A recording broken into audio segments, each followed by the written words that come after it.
ఇప్పుడే జీ5 app download చేయండి. చూడండి మీ ఫేవరెట్ టీవీ షోస్ ఎప్పుడైనా ఎక్కడైనా. ఈ పన్నీర్ మరియు సొరకాయను ఉపయోగించి చిల్లాని తయారు చేసుకునే విధానం ఏంటో ఒకసారి చూపిస్తారా? మామూలుగా సొరకాయలో బొరుగు పారేయకుండా పూర్వం రోజుల్లో పచ్చిమిరపకాయ వేసి సొరకాయ బొరుగుతో కొంచెం నానబెట్టిన మీరు రుబ్బేసి అట్టేసేవారు. ఎంత కమ్మగా ఉండేయో.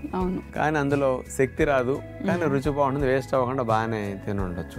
ఇప్పుడు ఈ మధ్య అందరికి ప్రోటీన్ ఎక్కువ అందించాలని ఎక్కువ ఆసక్తి కలుగుతున్నారు. సొరకాయలు ఎటు ప్రోటీన్ ఉండదు, కానీ పన్నీర్ వేసేస్తే ఈ రోజుల్లో ఎవరైనా సొరకాయ బొరుగట్టంటే పల్లెటూరు అట్లా ఫీల్ అవుతుంటారు. అందుకని దీన్ని హైటెక్ లా చేయాలంటే కాస్త పన్నీర్ వేసేసామనుకోండి సొరకాయ అట్టుకి చాలా స్పెషల్ గా యూత్ కూడా బాగా తినేస్తారు. అందుకని అన్నింటిని మోడరేట్ చేయడం కోసం ఇట్లా యాడ్ చేయాల్సి వస్తుందమ్మా. అందుకని పన్నీర్ వేసే సొరకాయ అట్టు ఎలా చేయాలో చూడండి. పన్నీర్ లౌకీ చిల్ల తయారు చేయడానికి కావలసిన పదార్థాలు: సొరకాయ తురుము 1 కప్పు, మల్టీగ్రెయిన్ పిండి 1 కప్పు, పన్నీరు తురుము 1/2 కప్పు, శనగపిండి 1/4 కప్పు, పెరుగు 2 టేబుల్ స్పూన్లు, వేపించిన నువ్వులు 2 టేబుల్ స్పూన్లు, అల్లము తురుము 1 టేబుల్ స్పూను, పచ్చిమిర్చి ముక్కలు 1 టేబుల్ స్పూను, నిమ్మరసం 1 టేబుల్ స్పూను, మేగడ 1 టేబుల్ స్పూను, జీలకర్ర పౌడర్ 1 టేబుల్ స్పూను, పసుపు కొద్దిగా. ముందుగా ఒక బౌల్ తీసుకుని సొరకాయ తురుముని అందులో వేసేసి గుప్పెడితో నొక్కేసి నీళ్లు పిండేస్తాం అన్నమాట. ఆ నీళ్లు పిండేసిన సొరకాయ తురుమును ఒక బౌల్లో వేసుకుంటాం. అందులో మల్టీగ్రెయిన్ పిండి, దాంతోపాటు కొద్దిగా శనగపిండి, వీటిని కలపటానికి కొద్దిగా పెరుగు వేసి కలుపుతాం అన్నమాట. గట్టిగా కలుపుకోవాలి దీన్ని. అందులో కొద్దిగా పసుపు, జీలకర్ర పొడి, నిమ్మరసం, కాస్త వేపించిన నువ్వులు సొరకాయ అట్లో చాలా బాగుంటాయి, కరివేపాకు, అల్లము తురుము, కాస్త మిరియాల పొడి, వీటన్నిటిని సొరకాయ తురుములో మల్టీగ్రెయిన్ పిండిలో కలిపేస్తాం అన్నమాట. చిల్లాకి పిండి సిద్ధమైంది. మరొక బౌల్లో పన్నీరు తురుము తీసుకుంటాం.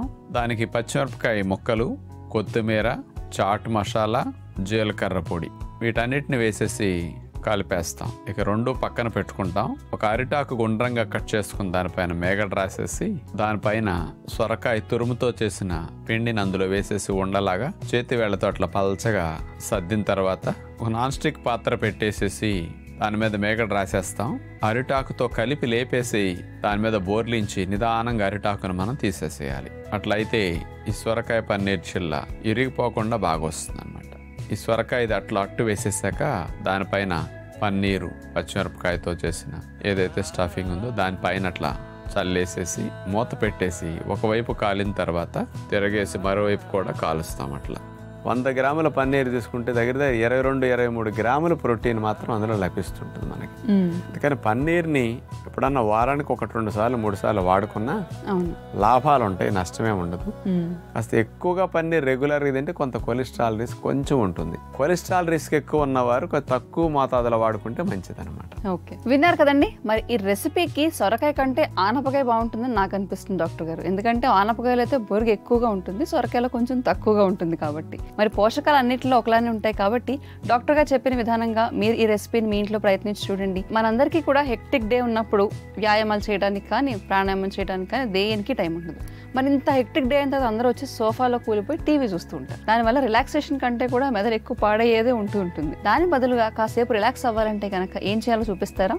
యోగాలో అలా బాగా అలసిపోయి మైండ్ చిరాగ్గా ఉండి ఇక ఏమి చేయటం నా వల్ల కాదు, అట్లా దీన్ని తీసుకెళ్ళి అట్లా పడేస్తే బాగుంటుంది అనిపించినప్పుడు ఆ పడేసేటప్పుడు ఒక పద్ధతి ప్రకారం పడేసి అట్లా వదిలేస్తే బాగా రిలాక్స్ అవుతుంది.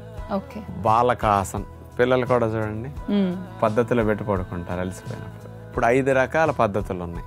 మీ అందరికీ తెలిసిన శవాసన అని ఇంకా 3-4 ఉన్నాయి చూపించాల్సినవి. ఆ వరుసనే చూపిస్తాం. ముందుగా వజ్రాసనంలో కూర్చోవాలి. కాళ్ళని వెడల్పుగా జరపాలి మోకాళ్ళ దగ్గర. ఆ తర్వాత ముందుకు వంగి చేతులు నేల మీద పెడతాం. తలక కూడా నేల కానించేసి పక్కకు వాల్చేసి అలా పడుకుంటాం. ఇట్లా ఒక 4-5 నిమిషాలు రిలాక్స్ అవటం ద్వారా అలసిపోయిన శరీరాన్నంతటిని పూర్తిగా నార్మల్ చేయడానికి ఈ శశాంకాసనంలో రిలాక్సేషన్ భంగిమ బాగుంటుంది. ఇందులో 2వ పద్ధతి కూడా ముందు ఒక దివానం దిండు పెట్టుకుని దిండు మీద రొమ్ము భాగాన్ని తల భాగాన్ని అట్లా పెట్టేసి చేతులు పక్కన పెట్టుకుని హాయిగా కూడా రిలాక్స్ అవ్వచ్చు. ఇలా రిలాక్స్ అయితే కూడా చాలా బాగా అనిపిస్తుంది అనమాట. 2వ భంగిమ బాలకాసన్. బోర్లా పడుకుని ఒక కాలు అట్లా చాపేస్తాం, 2వ కాలుని మోకాళ్ళ దగ్గర నుంచి అట్లా మడిచేస్తాం.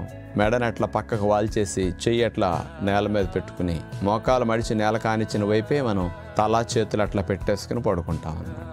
ఇలా ఒక పక్కకి రిలాక్స్ అయిన తర్వాత బాలకాసంలో మరోవైపుకి, అంటే మీకు ఏ విధంగా పడుకుంటే హాయిగా ఉంటుంది అనుకుంటే ఆ పక్కకి మోకాలు అట్లా మడిచేసి పడుకుని హాయిగా రిలాక్స్ అవ్వచ్చు. మూడవది మకరాసన్. అట్లా బోర్లా పడుకుని 2 పాదాలు పక్కకు తిప్పేస్తాం. చూడండి, 2 మడాలు అట్లా చూస్తున్నట్టుగా ఉంటాయి అన్నమాట. చేతుల మీద చేతులు వేసేసి మెడని అట్లా వాల్చేసి పక్కకు తిప్పేసి బోర్లా నేలకు కడుచుకుని శరీరాన్ని అంతా పూర్తిగా పట్టు వదిలేసి అట్లా రిలాక్స్ అవుతాం అన్నమాట. చివరిగా ఒక దివానం దిండు తీసుకుని సీటు వెనక భాగంలో దాన్ని పెట్టుకుని దాని మీద మనం వెళ్ళకిలా వీపు ఆనిచ్చి పడుకుంటాం. కాళ్ళని మనకు అనుకూలంగా పెట్టుకోవచ్చు. పాదాలు నేలకానిచ్చి మోకాళ్ళు మడిచి అట్లా పెట్టుకోవచ్చు, లేదా పాదాలను అట్లా బద్ధకోణాసనలో పెట్టినట్టుగా కూడా పెట్టి రిలాక్స్ అవ్వచ్చు. చాలా మందికి ఈ రిలాక్సేషన్ టెక్నిక్స్ లాంటివి ఫాలో అవటం ద్వారా బీపీ బాగా తగ్గుతుంది. ఇప్పుడు మీరు ఈ 4 రకాల పద్ధతుల్లో రోజు అలసిపోయినప్పుడు ఆసనాలు ఎక్సర్సైజ్లు అయిన తర్వాత ఇలా రిలాక్స్ అవ్వగలిగితే చాలా చాలా బాగుంటుంది అన్నమాట. ఇప్పుడు ఇలా శరీరాన్ని కొన్ని భంగిమలు బట్టి కాళ్ళు అట్లా మడిచి ఇట్లా పడుకునేసరికి బాగా భారం అంతా పోయి ఒత్తిడంతా తగ్గి మంచిగా రిలాక్సేషన్ శరీరం మొత్తం లభించినట్లు అవుతుంది. అందుకని ఎట్లా పడితే అట్లా పడుకుంటే రిలాక్సేషన్ తక్కువ ఉంటుంది, ఇలా పెట్టి పడుకుంటే రిలాక్సేషన్ చాలా ఎక్కువ ఉంటుందని యోగాలో రిలాక్సేషన్ భంగిమలు అలసటకు గురైనప్పుడు వీటిని చూపించడం జరిగింది. మీకు ఏ భంగిమ నచ్చితే ఆ భంగిమలు 1-2 రకాలు పెట్టుకుని ఉపయోగించుకుంటే మంచిది. చూసారు కదండి, ఎక్కువ రిలాక్స్ అవ్వాలనుకునే ప్రతి ఒక్కరు కూడా డాక్టర్ గారు చూపించిన ఈ భంగిమలు పెట్టి లేదంటే ఈ యోగాసనాలు ఉపయోగిస్తే కనుక బాగుంటుంది అంటున్నారు. కాబట్టి ప్రయత్నించి చూడండి. అన్ని ఆకుకూరల కంటే బాగా విరివిగా సంవత్సరం పొడుగునా అన్ని ప్రాంతాల్లో అన్ని వాళ్ళల్లో బాగా లభించేది తోటకూర.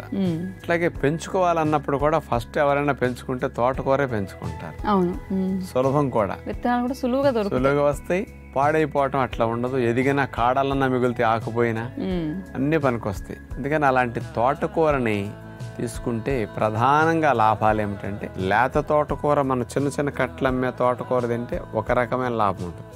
ముదురు తోటకూర ఉంటుంది, కాడలు బాగా పొడవకొచ్చి పులుసుకి వాడతామే, దాని ఆకులు కోసి తింటే ఇంకో రకమైన ఫలితం ఉంటుంది. ఈ కాడలు తింటే కూడా మరొక ఫలితం ఉంటుంది. కాడ అడుగు నుండే వేరు కూడా కాండం కూడా కోసుకుంటే కూడా చాలా పోషకాలు ఉంటాయి.